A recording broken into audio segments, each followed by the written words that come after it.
Hello, I'm Uncle Marshall, and today I'm going to read The Walrus and the Carpenter by Lewis Carroll.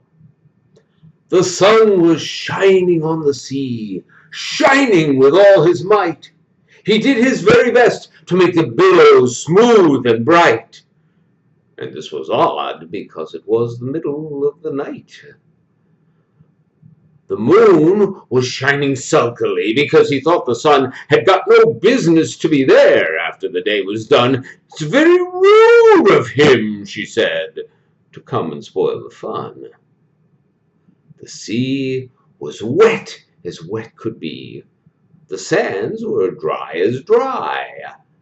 You could not see a cloud because no cloud was in the sky. No birds were flying overhead. There were no birds to fly. The walrus and the carpenter were walking close at hand. They wept like anything to see such quantities of sand. If this could all be cleared away, they said, it would be grand.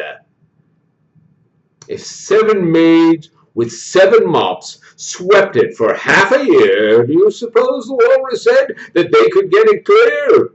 I doubt it, said the carpenter, and shed a bitter tear. Oh, oysters, come and walk with us, the walrus did beseech. A pleasant walk, a pleasant talk upon the briny beach. We cannot do with more than 4 to give a hand to each. The eldest oyster looked at him, but never a word he said.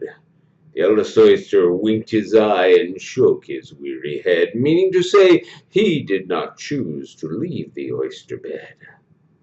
But 4 young oysters hurried up, all eager for the treat. Their coats were brushed, their faces washed, their shoes were clean and neat.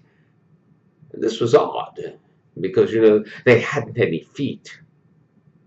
4 other oysters followed them, and yet another 4, and thick and fast they came at last, and more and more and more, all hopping through the frothy waves and scrambling to the shore.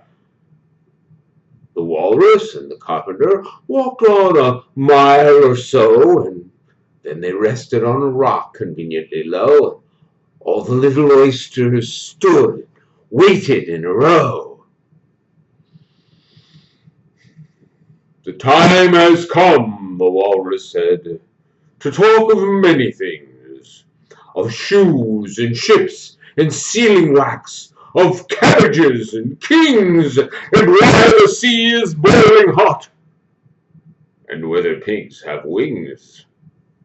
But wait a bit, the oyster said, before we have our chat, for some of us are out of breath and all of us are fat.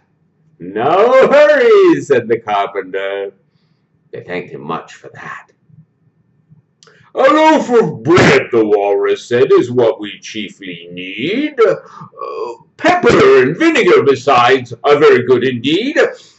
Now, if you're ready, oysters dear, we can begin to feed.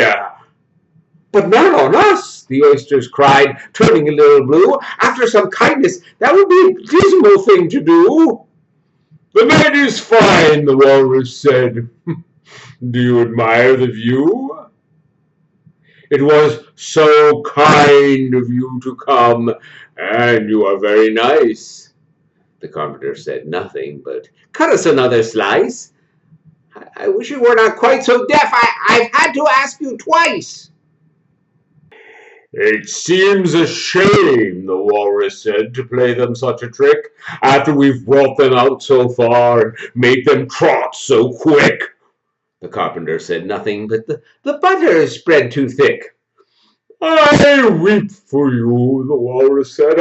I deeply sympathize. With sobs and tears he sorted out those of the largest size, holding his pocket handkerchief before his streaming eyes. Oh, oysters, said the carpenter, you've had a pleasant run. Shall we be trotting home again? But answer came there none. And this was scarcely odd, because they'd eaten every one. The Walrus and the Carpenter from Lewis Carroll. And I'm Uncle Marshall.